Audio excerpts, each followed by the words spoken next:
بسم اللہ الرحمن الرحیم۔ السلام علیکم ورحمۃ اللہ وبرکاتہ۔ ان الحمد للہ نحمده ونستعینه ونستغفره ونستهدیه والصلاة والسلام على سید المرسلین محمد وآلہ وصحبہ اجمعین، اما بعد۔ حاضرین و ناظرین، یہ درس قرآن نمبر 480 ہے اور آج سورۃ المائدہ کی صرف ایک آیت کی تلاوت اور تشریح کی جائے گی، آیت نمبر 7۔ اعوذ باللہ من الشیطان الرجیم، بسم اللہ الرحمن الرحیم۔ وَاذْكُرُوا نِعْمَةَ اللَّهِ عَلَيْكُمْ وَمِيثَاقَهُ الَّذِي وَاثَقَكُم بِهِ إِذْ قُلْتُمْ سَمِعْنَا وَأَطَعْنَا وَاتَّقُوا اللَّهَ إِنَّ اللَّهَ عَلِيمٌ بِذَاتِ الصُّدُورِ۔ صدق اللہ العظیم۔ لفظی ترجمہ یوں ہیں، وَاذْكُرُوا، اور تم یاد کرو، نعمت اللہ، اللہ کی نعمت کو، علیکم جو ہوئی تم پر، وَمِيثَاقَهُ الَّذِي، اور اس کا عہد، وہ جو واثقکم، اس نے تم سے معاہدہ کیا، بھی اس کا، اذ جب قلتم تم نے کہا، سمعنا ہم نے سنا، وَأَطَعْنَا اور ہم نے اطاعت کی، وَاتَّقُوا اللَّهَ اور اللہ سے ڈرو، ان اللہ بلا شبہ اللہ، علیم خوب جاننے والا ہے، بذات الصدور سینوں کے راز۔ ترجمہ یوں ہے، اور اللہ نے جو تم پر احسان کیے ہیں ان کو یاد رکھو، اس عہد کو بھی جس کا تم سے قول لیا تھا، یعنی جب تم نے کہا تھا کہ ہم نے اللہ کا حکم سن لیا اور قبول کیا، اور اللہ سے ڈرو، کچھ شک نہیں کہ اللہ دلوں کی باتوں تک سے بھی واقف ہے۔ اس آیت میں اللہ تعالیٰ نے 4 باتیں بتلائی ہیں۔ پہلی بات، اللہ تعالیٰ نے تم پر جو انعام فرمایا ہے اسے اور اس عہد کو یاد رکھو جو اس نے تم سے لیا ہے۔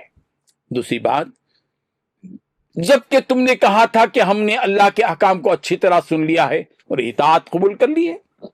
تیسری بات، اللہ سے ڈرتے رہو۔ چوتھی بات، یقیناً اللہ سینوں کے بھیدوں سے بھی پوری طرح باخبر ہے۔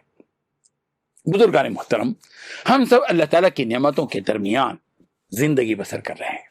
انسان کی کمزوری یہ ہے کہ وہ اللہ کی نعمتوں کو بخوشی استعمال تو کرتا ہے، مگر ان نعمتوں کو نعمت سمجھ کر استعمال نہیں کرتا، اور نعمتوں کے دینے والے کی طرف اپنا دھیان نہیں دیتا۔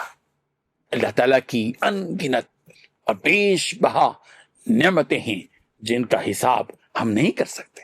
وَإِن تَعُدُّوا نِعْمَةَ اللَّهِ لَا تُحْصُوهَا، نعمتوں کے دینے والے مالک نے سورۃ النحل کی آیت نمبر 18 میں فرمایا کہ اگر تم اللہ تعالیٰ کی نعمتوں کو گننے کے لیے بیٹھ جاؤ تو تمہاری نشستیں ان نعمتوں کو گن نہیں سکتی۔ اللہ تعالیٰ کی ظاہری نعمتیں بھی ہیں اور باطنی نعمتیں بھی ہیں، جسمانی نعمتیں بھی ہیں، مادی نعمتیں بھی ہیں، روحانی نعمتیں بھی ہیں، نورانی نعمتیں بھی ہیں۔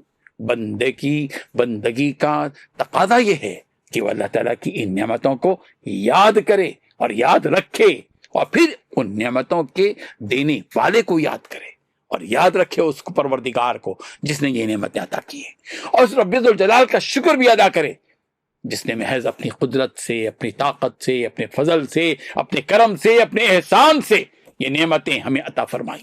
اللہ تعالیٰ نے ہماری اوقات سے زیادہ ہمیں نعمتیں عطا کی، ہماری اوقات سے زیادہ۔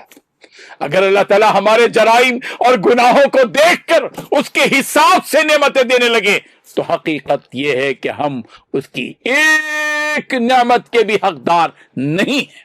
وہ رحیم و کریم مولا، جس کی رحمت اس کے غصے پر غالب ہے، جو حلیم ہے، علیم ہے، بردبار ہے، اس نے نعمتوں کے دیتے ہوئے ہمارے گناہوں، خطاؤں، لغزشوں اور ہمارے جرائم پر نگاہ نہیں فرمائی اور اپنی نعمتوں کا سلسلہ جاری رکھا۔ اللہ تعالیٰ اس آیت میں اپنے بندوں کو حکم دے رہے ہیں، وَاذْكُرُوا نِعْمَةَ اللَّهِ عَلَيْكُمْ، تم اللہ کی ان نعمتوں کو یاد کرو جو تم پر کی گئی ہیں۔ جب تمہیں ہماری نعمتیں یاد آئیں گی تو ہماری یاد بھی ضرور آ جائے گی۔ اگر کوئی ہمیں تحفہ دیتا ہے تو تحفے پر جب بھی نظر پڑتی ہے تحفہ دینے والے کی یاد آ جاتی ہے،